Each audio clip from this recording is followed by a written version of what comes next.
45 segundos. Una serie de disparos. La historia sufre un vuelco. El asesinato de Kennedy fue la primera vez que los estadounidenses pensaron: no estamos tan seguros como creíamos. El asesinato de Kennedy es una parte importante de la historia de los Estados Unidos porque cambió drásticamente el futuro del país. Lo ocurrido afectó a muchos. Fue una tragedia humana. La muerte de John Fitzgerald Kennedy en la Plaza Dilley de Dallas es uno de los actos más controvertidos de la historia estadounidense. La gente se tiraba al suelo a mi alrededor. Comprendí que pasaba algo. Pero lo que muchos no saben es que allí había decenas de cámaras funcionando aquel día. Cámaras que captaron imágenes que describen la tragedia. Se oían exclamaciones y sollozos, sobre todo ante la imagen donde la cabeza de Kennedy literalmente estalló. Pero si allí había decenas de cámaras aquel día, ¿cómo es que ninguna de ellas grabó pruebas concluyentes de quién efectuó el mortífero disparo? Si nos fijamos, se ve que es un hombre. Ahora, reescribiendo la historia, convierte la Plaza Dilley en un laboratorio, en busca de nuevos detalles ocultos en estas imágenes de impactante testimonio. Reconstruiremos fotográficamente estos 45 segundos que cambiaron el mundo. En Reescribiendo la historia, el asesino de Kennedy. La autopista está llena de espectadores que esperan ver al presidente. El coche presidencial dobla la esquina de la calle Elm. Parece que ha ocurrido algo. Yo estaba en el coche y oí... ¡bang! ¡bang! ¡bang! Más o menos así. 22 de noviembre de 1963, Love Field, en Dallas, Texas. El presidente Kennedy y su esposa Jackie hacen su llegada. El fotógrafo oficial de la Casa Blanca, David Wigman, estaba allí. Esta es su historia, contada a través de las fotos que hizo aquel día. Era una comitiva de 7 coches. Esperamos hasta que vimos grupos de mucha gente para empezar a filmar. Hice tomas por aquí porque el conductor me iba guiando. Me dijo: esto es el centro, aquí es donde hay más gente. Atento a cualquier cosa que pase, que alguien le entregue una rosa, que le tiren un huevo, cualquier incidente similar, y gira la manivela a tope. A cada escena que filmaba la giraba a tope por si ocurría algo imprevisto. Rumbo a la Plaza Dilley, Wigman y la comitiva abandonaron la calle Main, entraron en la calle Houston y después giraron a la izquierda hacia la calle Elm. Fue en esta calle, al pie del almacén de libros escolares y enfrente del infausto montículo de hierba, donde las balas alcanzaron a un presidente y donde la historia sufrió un vuelco. Noté el tercer disparo, sentí una presión en la cara. Me di cuenta de que no era un petardo y pensé que sería mejor adelantarme corriendo. El coche no iba muy rápido, así que bajé del coche y eché a correr a toda prisa. Encendí la cámara pensando que ella grabaría al menos lo que iba viendo, porque no había nada concreto que grabar. Entonces vi a personas tiradas en el suelo. 2 grupos. Filmé uno y me paré porque tenía que enfocar. Me descolgué la cámara e hice una toma fija mirando por el visor a unas personas. Luego me moví y enfoqué a un hombre y un niño. Después no vi nada más que filmar. Ha ocurrido algo en la ruta de la comitiva. Repito, ha ocurrido algo en la ruta de la comitiva. A John Fitzgerald Kennedy lo llevaron al hospital Parkland, donde murió a la 1 de la tarde por impacto mortal de bala en la cabeza. En menos de una hora, tras una intensa búsqueda, se detuvo a Lee Harvey Oswald, de 24 años. Oswald trabajaba en el almacén de libros, desde donde, según dicen muchos, salieron los disparos. Pero Oswald nunca tuvo la oportunidad de ser juzgado por el crimen. Fue asesinado por Jack Ruby 2 días después del asesinato del presidente.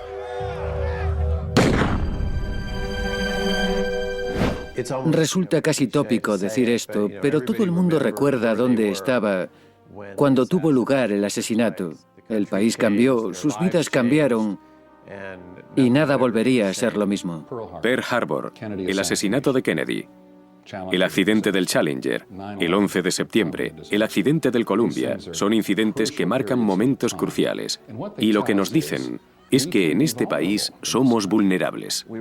Estábamos en plena Guerra Fría, con el movimiento pro derechos civiles y en la antesala de la guerra de Vietnam. El liderazgo de nuestro país quedó interrumpido por la bala de un asesino. El debate aún no ha terminado. ¿Quién mató a John Kennedy? ¿Fue Lee Harvey Oswald el único asesino, como declaró la investigación oficial? ¿O hubo más francotiradores en la Plaza Dili aquel día? Las pruebas físicas y fotográficas se han cuestionado durante décadas.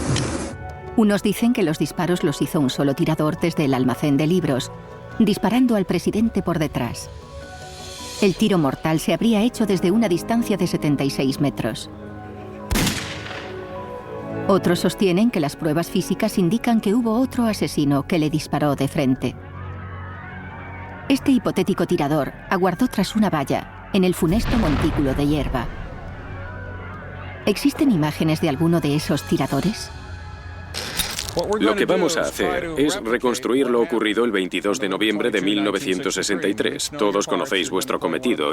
Sabemos una cosa con certeza. Wickman no fue el único fotógrafo presente en la Plaza Dili.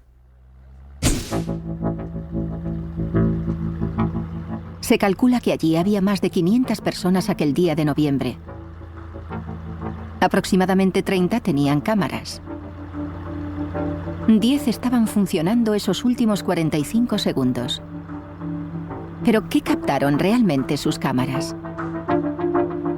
Y algo quizás igual de importante, ¿qué no captaron y por qué? ¿Qué información contienen sus imágenes? ¿Qué pasó realmente en la Plaza Dili? Hospital Parkland, ha habido un tiroteo. El hospital ha recibido aviso de que les llegará un herido grave de bala. Para investigar las imágenes del asesinato de Kennedy, reescribiendo la historia, reunió a un equipo de expertos investigadores. Gary Mack, analista del asesinato.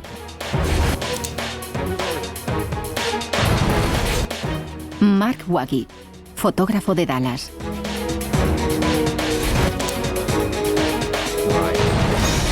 Steve McWilliams, cinematógrafo experto en cámaras de cine.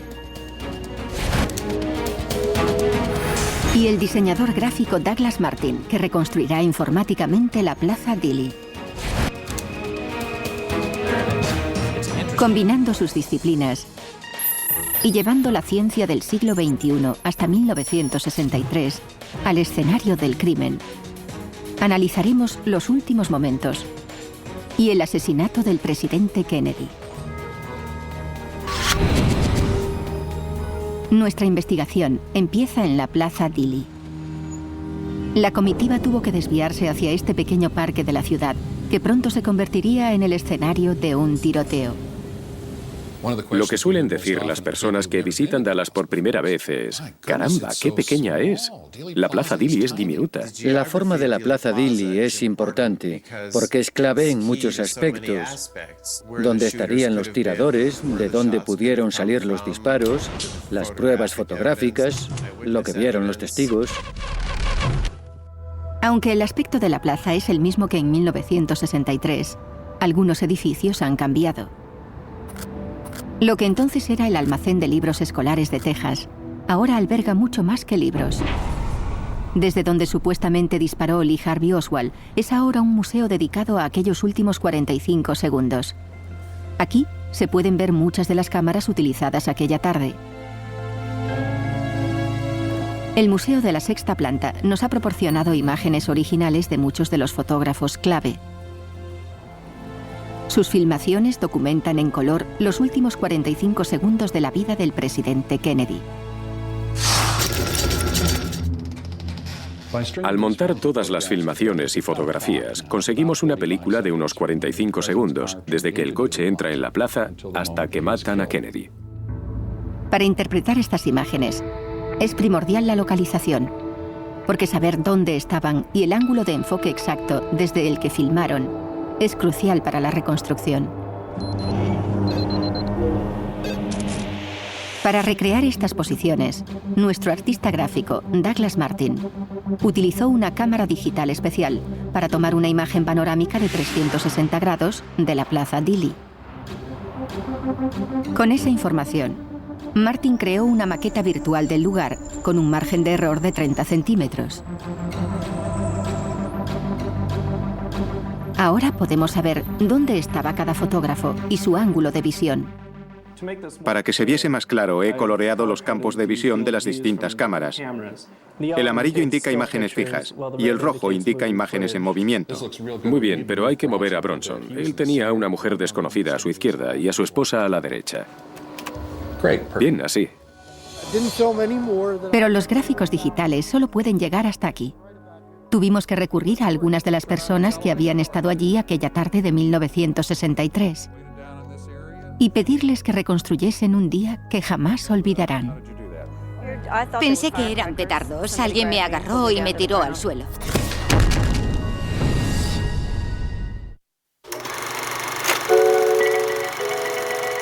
Estas imágenes describen la inocencia.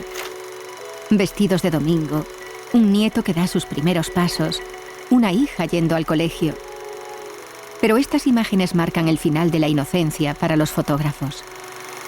Porque lo siguiente que captarían con sus cámaras sería la muerte de un presidente.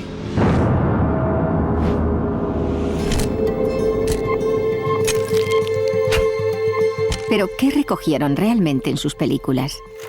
Es posible que estas imágenes puedan arrojar alguna luz sobre el misterio de quién disparó a John Fitzgerald Kennedy. Las imágenes mantienen la historia viva, pero también responden a otras preguntas, contribuyen a que se le busque una explicación a los hechos y existe una gran polémica sobre lo que ocurrió. Para despejar esas incógnitas, reescribiendo la historia, necesitaba recrear lo más fielmente posible las posiciones exactas de los fotógrafos para determinar qué habían y qué no habían captado en sus tomas. Gary Mack nos ayudó a reconstruir el escenario. Mucha gente no se da cuenta de cuántas películas y fotografías se tomaron en la Plaza Dili aquel día. Hay tantos ángulos y puntos de enfoque distintos, tantas preguntas que nos hacemos y que espero que los fotógrafos puedan responder. Hacer que el público sea consciente de este material y de esta información es importante. El fotógrafo Robert Hughes trabajaba en la zona sur de la Plaza Dili. Durante el almuerzo, eligió un lugar cerca de la esquina de las calles Houston y Main para filmar el desfile. Estaba filmando con una cámara Bell & Howell de 8 milímetros, con una película en color Kodachrome. Su filmación muestra primero unas imágenes de los espectadores. Cuando la comitiva tuerce saliendo de la calle Main, Hughes filma durante 18 segundos. En la mitad de esta filmación, también aparece el almacén de libros escolares, incluido el nido del tirador, en el 6º piso. Varios testigos vieron un arma y los disparos asomando por la ventana. Hughes pudo haber filmado eso, pero entonces la limusina dobló la esquina y la perdió de vista, así que paró de filmar. 5 segundos después empezaron los disparos, sin más. Orville Nix también filmó en la calle Houston, cerca de Robert Hughes. Después dobló la esquina hacia la calle Main y, aunque lejos, filmó la comitiva mientras iba por la calle Elm. Orville utilizó una cámara Keystone de 8 milímetros con autozoom. Su hijo Orville Nix Jr. recuerda aquel día. ¿Qué hizo después? Bueno, la comitiva torció a la derecha en la calle Houston y él empezó a filmar. Filmó 2 o 3 segundos mientras iban por allí. Pensó que tal vez podría hacer una toma mejor desde allí. Al igual que otros, Orville Nix buscó otro lugar para filmar la comitiva en la calle Elm. No prestó mucha atención hasta que oyó un disparo, un sonido. Cuando lo oyó, estaba aquí, se volvió y empezó a grabar. La filmación de Orville Nix nos ofrece una toma del disparo mortal, esta vez en dirección al montículo de hierba, el lugar donde algunos creen que estaba un segundo tirador. La filmación de Nix es probablemente la segunda más clara del tiro mortal en la cabeza de Kennedy, pero estas imágenes muestran el montículo de hierba durante el tiroteo. Si la filmación fuese más nítida, quién sabe, tal vez hubiese captado una imagen clara del montículo para saber con seguridad si allí había otro tirador. Algunos de los fotógrafos estaban en posiciones estupendas, incluido uno que estaba dentro del almacén de libros, a solo unas ventanas de donde se dijo que estaba el tirador. Elsie Dorman trabajaba en la 4ª planta, 2 ventanas más abajo de la 6ª. Aunque carecía de experiencia con la cámara de 8 milímetros, Elsie accedió a filmar el evento. Su hijo Jim recuerda la experiencia de su madre aquel día. Tenía la cámara a un lado de la cara. Estaba mirando por el visor. Filmó a la comitiva cuando giró, mientras bajaban hacia la calle Elm y se dirigían hacia el triple puente. El temblor de la imagen se debe a que Elsie no pegó el visor de la cámara al ojo. El visor era de esos que hay que pegar al ojo, pero aquello le impedía ver y le molestaba bastante, porque no podía ver lo que deseaba, ya que tenía la cámara delante de la cara. Una buena oportunidad perdida. Estaba en la posición idónea para filmar la limusina mientras recorría la calle Elm. Es la filmación más frustrante de todas. Elsie Dorman fue moviendo la cámara sin enfocar, porque no tenía experiencia. Este ángulo podría haber revelado detalles que quizás hubiesen ratificado o desmentido algunas de las teorías sobre la conspiración. Los árboles que hoy entorpecen la vista eran más pequeños en 1963 y el infausto montículo de hierba era mucho más visible. Pero Elsie sí pudo captar una imagen de nuestros siguientes fotógrafos. La familia Towner de pie en la acera de la calle Elm. Jim Towner sujetaba una cámara de fotos y su hija Tina un tomavistas. Tina Towner solo tenía 13 años en el momento del asesinato. Su padre le pidió que filmase con un tomavistas de 8 milímetros, modelo Sears Tower Vari Zoom. Jim Towner hizo fotos con una Yashica 44 reflex de doble lente. Su lugar de filmación fue la esquina de las calles Elm y Houston. Mi padre me dijo que siguiese a la comitiva al doblar la esquina en vez de mantener fija la cámara. La foto de Jim Towner se tomó justo cuando el presidente salió de la calle Houston. Poco podía imaginar Jackie Kennedy el horror que tendría lugar solo 10 segundos después. Había gente delante de mí, pero en cuanto pude ver la comitiva a través del visor, seguí al coche mientras giraba, así. Bien. Y cuando solo les vi la espalda, dejé de filmar. La filmación Towner finaliza momentos antes de los disparos. Kennedy ya no estaba de frente y ella no podía verle, así que paró de filmar. Pasado un segundo o dos, ¡bang!, el primer disparo. Siguiendo a la comitiva presidencial a lo largo de la calle Houston estaba Phil Willis, de 45 años. Tomó varias fotos en la calle Houston y 2 más cuando la comitiva iba por la calle Elm. Desde su enfoque final podía ver el montículo de hierba. Tenía una cámara de fotos Argus Autronic de 35 milímetros. Su hija Linda seguía todos sus pasos. Estábamos frente al edificio del juzgado y mi padre empezó a tomar fotos con una Argus de 35 milímetros. Cuando la comitiva torció a la derecha y enfiló la calle Houston, mi padre seguía tomando fotos.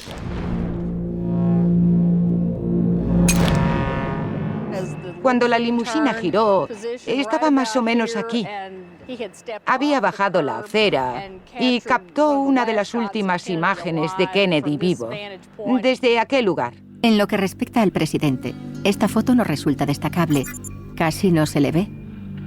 Pero hay otros detalles significativos. Porque más allá del coche presidencial, podemos ver con claridad el montículo de hierba. El gran atractivo de la foto de Willis es que si había un tirador en el montículo, tiene que estar en alguna parte. Si observas esta foto durante todos los días de tu vida, quizás veas algo o quizás no. Estuvo muy cerca. Es innegable que la foto de Phil Willis añade otra pieza al misterio del asesinato. Mary Matchmore empezó filmando en la calle Houston y después caminó hasta enfocar su cámara hacia la comitiva que iba por la calle Elm. También tenía una cámara Keystone de 8 milímetros. De nuevo, vemos el coche presidencial recorriendo la calle Houston.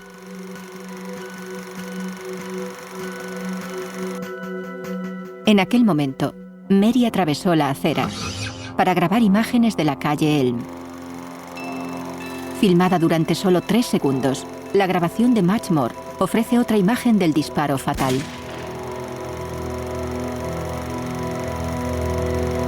También capta a otro fotógrafo, cuya identidad ha intrigado a los investigadores durante décadas. Esta figura, llamada por los investigadores la mujer de la pañoleta, también tiene una cámara pegada a la cara y está filmando los disparos. Pero increíblemente, ella y sus imágenes se esfumaron aquel día, añadiendo más leña a la hoguera de la conspiración y también misteriosas incógnitas a nuestra investigación. Una mujer se presentó allí y dijo que era ella. El técnico del laboratorio Kodak recuerda una fotografía de una mujer muy diferente. La foto estaba desenfocada, así que la mujer se fue a casa y desapareció de la historia. Pero había otra cámara, solo a unos metros del coche de Kennedy. Mary Ann Moorman, de 31 años, estaba de pie en la acera de la calle Elm, esperando la oportunidad de hacer una foto. Llevaba una cámara Polaroid LAN similar a esta. Su ángulo de visión estaba por donde pasaría la comitiva, entre su cámara y el montículo de hierro. Como el coche se acercaba e iba en marcha, no tenía mucho tiempo, porque llevaba una Polaroid, así que me asomé aquí, al borde. Y Jean gritaba, «Mire, señor presidente, mire hacia aquí». Entonces hice la foto, y fue en el mismo instante en que le alcanzó la bala. No me di cuenta de lo que había pasado, pero oí el sonido. Tomada a solo 4,5 metros del presidente, esta foto documenta el momento exacto de su muerte. Vi que a mi alrededor la gente se tiraba al suelo, corría. Eso me hizo comprender que pasaba algo. Esta Polaroid nos ofrece la imagen más clara del montículo en el momento del disparo fatal. La situación de Mary Ann no solo le permitía ver claramente el montículo, sino también el almacén de libros escolares de Texas. De haber hecho la foto antes, en vez de aguardar a que Kennedy se acercase más, podría habernos ofrecido una imagen del lugar del tirador en la 6ª planta y la imagen de un arma disparando.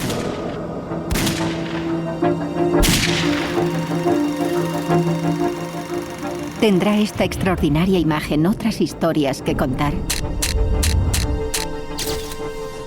Reescribiendo la historia, debe recrear esta toma y reconstruir la historia.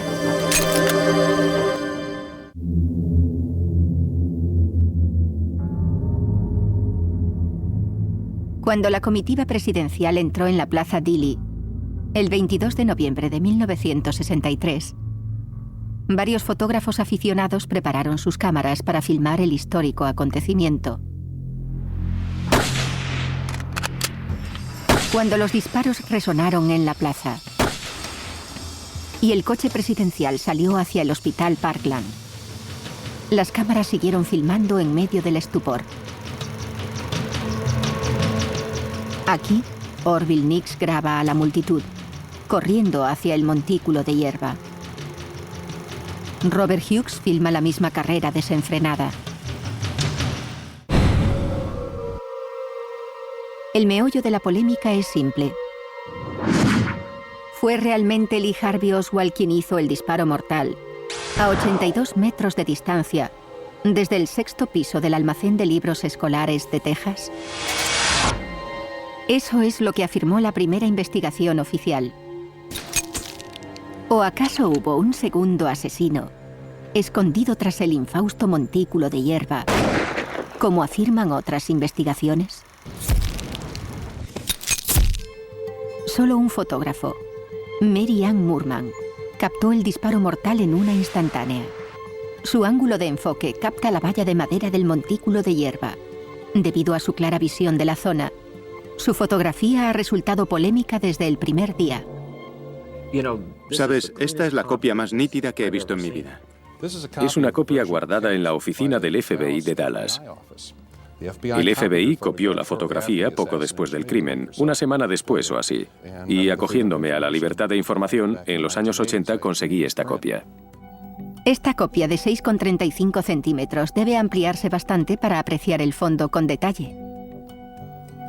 Para los que creen en una conspiración, demostrar que había alguien escondido en el montículo sería la clave del misterio. La prueba de que Lee Harvey Oswald no actuó solo. Pero ¿qué aspecto tendría el segundo tirador a través de esta cámara? ¿Estamos buscando el elemento correcto en el lugar adecuado? Mary Ann Moorman estaba aquí. Lo que vamos a hacer es reproducir su foto. Muy bien. Reescribiendo la historia, llevó al experto fotógrafo Mark Waggy y una serie de cámaras a la Plaza Dili. Hoy tenemos más o menos la misma luz que en 1963. Sí, lo que es estupendo para Será la prueba. genial para hacer esta prueba. Después situamos a 3 figurantes en las escaleras y a un tirador de cartón detrás de la valla de madera, para simular dónde pudo haberse escondido el hipotético tirador en 1963. Después tomamos fotos con una cámara exactamente igual a la de Moorman.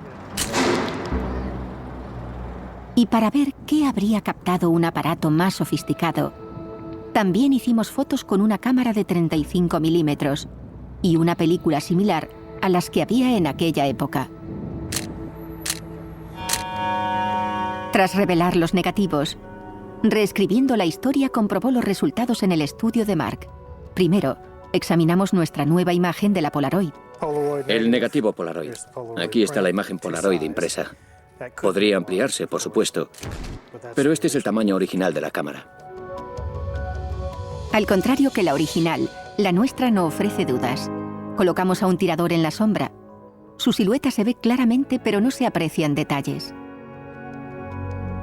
Pero en la foto de Moorman no se aprecia ninguna silueta definida. Es cierto que el entorno del montículo de hierba ha cambiado algo con el tiempo, pero no demasiado. ¿Por qué no habría de captar la cámara de Moorman al tirador? Por desgracia para la historia, aquella cámara y aquella película no pudieron captar una imagen clara. Está impresa. No tenía negativo, pero es de 3000 ASA, así que tendría acumulaciones de plata del tamaño de New Hampshire, probablemente. Además, operó todo el tiempo con diafragma reducido, así que enfocaba de delante a atrás con profundidad de campo. Pero cuando reduces el diafragma, disminuye la capacidad de resolución de la lente y pierdes nitidez. Claro. No se puede descartar ninguna teoría basándose solo en esta foto, porque no es lo bastante nítida como para saber qué aparece tras la valla de madera. No da mucha información y jamás la dará. Pero, ¿y si Mary Ann hubiese usado una cámara de 35 milímetros? ¿Habría captado a un misterioso tirador y habría reescrito la historia? Si nos fijamos en la foto de 35 milímetros, pues no creo que se pudiese identificar a la persona que está allí detrás, pero echa un vistazo. No habría duda de que eso es un ser humano. Además, se aprecia que lleva un gorro puesto. Está bien claro. Se ve claramente. Si ella hubiese tenido una cámara de 35 milímetros con un buen carrete, es probable que estas preguntas tuviesen respuesta o que nunca hubiesen surgido. Uno tiene que preguntarse, ¿se habría arriesgado un equipo de tiradores expertos a que todos estos fotógrafos lo retratasen? Bueno, si eran tiradores profesionales, entonces sabían lo que hacían, sabían dónde ocultarse, corrían un riesgo, por supuesto, pero eran profesionales, estaban haciendo un trabajo y tuvieron éxito. Nuestra investigación no terminó aquí. Reescribiendo la historia, decidió analizar la película de Orville Nix. La representación tridimensional nos muestra exactamente su ángulo de encuadre, que le permitía una visión clara del montículo de hierba. Le pedimos al cineasta de Dallas, Steve McWilliams, que filmase de nuevo las tomas de Nix para comprobar qué podría y debería haber filmado. Lo voy a recrear con una película actual y comprobaré si podemos captar una imagen similar a la de aquel día. Orville Nix cometió un error clave aquel día de noviembre. Utilizó una película de interior en una toma exterior. Después, olvidó emplear un filtro adecuado. El resultado fue una imagen llena de sombras, que oscurecen cualquier detalle del montículo de hierba. ¿Esta es de 8 milímetros? Es una doble 8. ¿Cómo habría sido la historia si hubiese usado la película adecuada y ajustado bien la cámara? Para empezar, colocamos de nuevo a nuestro tirador de cartón en el montículo y después, con una cámara antigua de 8 milímetros, volvemos a filmar desde el lugar de Nix de forma correcta. A continuación, llevamos la película a un laboratorio para retocarla y ampliarla. Hoy tenemos avanzadas herramientas de retoque que no existían en 1963.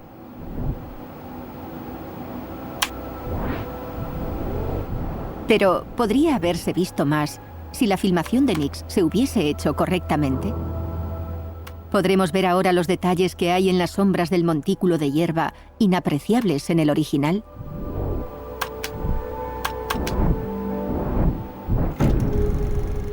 Al sobreexponer la película y poder examinar en las zonas oscuras... Mira eso. Ahí la tenemos. Hay una persona ahí de pie. Se ve bien. Pero aún hay zonas que tras observarlas no sé si es una persona o una sombra. Y yo estuve allí filmando, pero es difícil asegurarlo. Aunque creo que cuando pasas la imagen en movimiento se ve más información. Se consigue información adicional. De nuevo, cuanto más se estudian las circunstancias del asesinato de Kennedy, más se da cuenta uno de por qué sigue siendo un misterio. Si Orville Nix hubiese ajustado su cámara correctamente, quizás habría captado lo que ocurría en las sombras del montículo de hierba. Por desgracia para la historia, y tal vez por suerte para el tirador oculto, Nix usó la película equivocada, sin un filtro adecuado. Pero Nix sí logró captar algo. ¿Puedes pararla ahí? Lo más interesante es que pese a las sombras, se puede ver a Abram Zapruder y a su secretaria de pie, mientras él filma las que serían sus famosas imágenes. Pero aunque visten ropa oscura, se aprecia el color de la piel. Por suerte para la historia, un hombre estaba en el lugar correcto, con el equipo adecuado, y filmó durante el tiempo necesario. Su nombre era Abram Zapruder. La secuencia de los acontecimientos ocurridos en la Plaza Dilley de Dallas el 22 de noviembre de 1963 empezó con un giro a la derecha y acabó con una tragedia. ¿Asesinó a John Kennedy un solo tirador que disparó desde la ventana del 6º piso? ¿O fue Kennedy víctima de un equipo de tiradores organizado que actuó desde algún lugar de la Plaza Dilley? No importa lo que crean, existe una filmación casera que documenta el asesinato con terrible detalle. Pero al igual que gran parte de lo concerniente a esta historia, esas imágenes también fueron discutidas. Una cosa sí es segura. Abram Zapruder trabajaba en el edificio Daltex, frente al almacén de libros. Deseoso de tomar imágenes de su presidente favorito, recorrió la plaza y escogió este lugar elevado para filmar desde él. Si recorres la Plaza Dilley hoy en día en busca de un sitio mejor, no lo encontrarías. Era un sitio perfecto, estaba por encima de la multitud, tenía un gran campo de visión. Pensó en todo. Llevaba una cámara de 8 milímetros Bell & Howell con zoom, cargada con una película Kodachrome 2. Zapruder sale en esta filmación de Phil Willis. Su secretaria, Marilyn Sitman, está sujetándolo sobre el pedestal de cemento. Filmando tan solo unos 26 segundos, Zapruder fue el único que captó la secuencia completa del asesinato. Oí un disparo y el presidente cayó hacia un lado, así. Después oí otro disparo o dos, no estoy seguro, y vi que él tenía la cabeza abierta. Estaba todo cubierto de sangre y seguí filmando. Zapruder llevó la filmación a este laboratorio Kodak de Dallas. Phil Chamberlain todavía recuerda la primera proyección. La reacción de los presentes en la sala fue de aturdimiento. Se oían exclamaciones como «fíjate en eso», sollozos y sobre todo cuando la cabeza de Kennedy literalmente explotó, se oyó como todos contenían la respiración mientras lo veían. Ahora podemos montar la filmación de Zapruder con nuestra secuencia de imágenes de la Plaza Dili y ver los pequeños detalles que nos hacen retroceder en el tiempo. El presidente está llegando a la Plaza Dili. A medida que recorre la calle Elm, la multitud es cada vez menor. Ahí atrás se puede ver con una falda azul a Tina Turner y a sus padres. Están esperando. Y Zapruder está filmando porque no sabe qué esperar. El primer coche que ve cree que es el del presidente y empieza a filmar. Aquí se ve a Willis, que ha bajado de la acera y está haciendo una foto.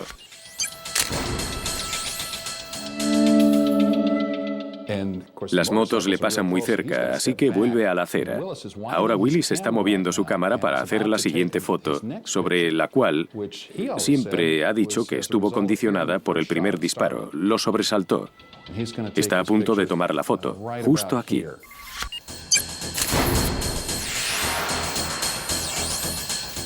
A medida que el coche sigue por la calle, veremos a la mujer de la pañoleta. Pero como apreciamos, hay un hombre ante ella, así que es difícil saber qué podría mostrar su filmación, porque una cabeza le tapa el enfoque. Ahora va a entrar en cuadro Jean Hill. Y ahí está Mary Moorman, con su cámara Polaroid. No puede ver bien a Kennedy porque Jackie le tapa la cabeza. Pero ahora la cabeza de Kennedy queda en su campo. Va a hacer la foto y clic. El momento del disparo mortal. Gary, esto es justo después del asesinato. Mira a estos dos tipos, nunca me había fijado en ellos. Sí, corren hacia el este, están huyendo. Segundos antes, durante los disparos, estaban justo en la línea de tiro, al menos del edificio, así que ahora corren para salir de ahí. Y aquí está la limusina acercándose al triple puente. Zapruder está a punto de dejar de filmar. Pero si hubiese seguido filmando solo un poco más, habría podido captar el montículo de hierba y la valla donde algunos creen que se ocultaba un segundo tirador. Sabes, Gary, si hubiese movido 2 centímetros, habría filmado esa valla de madera y podría haber cambiado la historia. Habría aclarado todas las incógnitas o habría suscitado muchas más.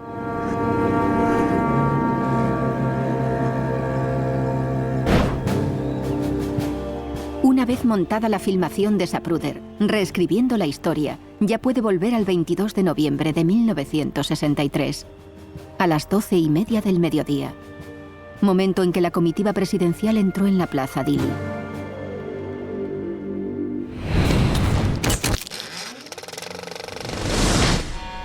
El funesto recorrido de John Kennedy por la Plaza Dili duró solo 45 segundos. Prácticamente cada segundo fue grabado por alguna de las cámaras presentes. Gary, ahora que has visto las fotos y su ángulo de enfoque, ¿qué opinas de todo esto? Es impresionante verlo gráficamente, ver gran parte de la Plaza Dili cubierta por filmaciones y por fotos. Qué oportunidad única de retroceder en el tiempo gracias al ordenador para tratar de imaginar lo que ocurrió. Nuestra reconstrucción final nos lleva a algunas interesantes conclusiones. Primera, que gran parte de la Plaza Dili quedó cubierta fotográficamente durante los 45 segundos críticos. Pero los dos lugares principales de donde podrían haber procedido los disparos no están bien documentados. El montículo de hierba no se ve bien porque la cámara no lo captó o porque la fotografía está demasiado borrosa. La ventana del 6º piso se fotografió antes, pero no en el momento de los disparos. ¿Y qué pasa con las áreas que no captó nuestro mosaico fotográfico? En ellas se incluye el edificio Daltex, el lado oeste del almacén de libros escolares de Texas y las últimas plantas del edificio de la County Records. Todos habrían proporcionado a un tirador un blanco perfecto. Pero no importa de qué dirección procedió la bala. El disparo mortal quedó plasmado en película. Pero se lo advertimos. La escena es terrible. Lo que a veces olvidamos es que es el asesinato de un ser humano, de un líder. Cuando estudias la filmación, tienes que abstraerte de lo que está ocurriendo, porque si no, tienes que pararte a pensar en lo que significa. Ahora veremos tal como ocurrió la tragedia de Dallas. Exactamente a las 12:30 del mediodía, la limusina presidencial entra en la Plaza Dilley.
Armadas con estas cámaras, varias personas acudieron a la Plaza Dilley un soleado día de noviembre. Las imágenes que grabaron todavía nos obsesionan. Las imágenes del asesinato son un arma de doble filo, por así decirlo, ya que esas imágenes despejan muchas incógnitas, pero cada vez que las miras, surgen más preguntas. Para mí es como un rompecabezas. Cuando está todo esparcido por el suelo, no te haces una idea de él, pero cuando unes algunas piezas, ves la imagen. Creo que es lo que ocurrirá en este caso. Pero ateniéndonos a lo bien documentada que estaba la Plaza Dilley aquel día, se llega a una inevitable conclusión. Si hubo una conspiración de varios tiradores, entonces no solo la ejecutaron brillantemente, sino que sus miembros tuvieron una suerte increíble. Ellos y sus disparos han estado impunes durante 40 años. Quizás en alguna parte, en algún baúl, en algún rollo de película, exista una imagen que podría proporcionar la última pieza del rompecabezas. Mientras tanto, estas fotografías conservan el recuerdo de una época en la que un presidente podía recorrer las calles soleadas en un coche descubierto. Un viaje cuyo destino final fue la inmortalidad. Las imágenes del asesinato son significativas porque son como un viaje en el tiempo. Nos devuelven al 22 de noviembre de 1963, pero no podemos detener la filmación, así que presenciamos la crueldad y el espantoso asesinato de un presidente. Y eso nos ha obsesionado hasta hoy en día.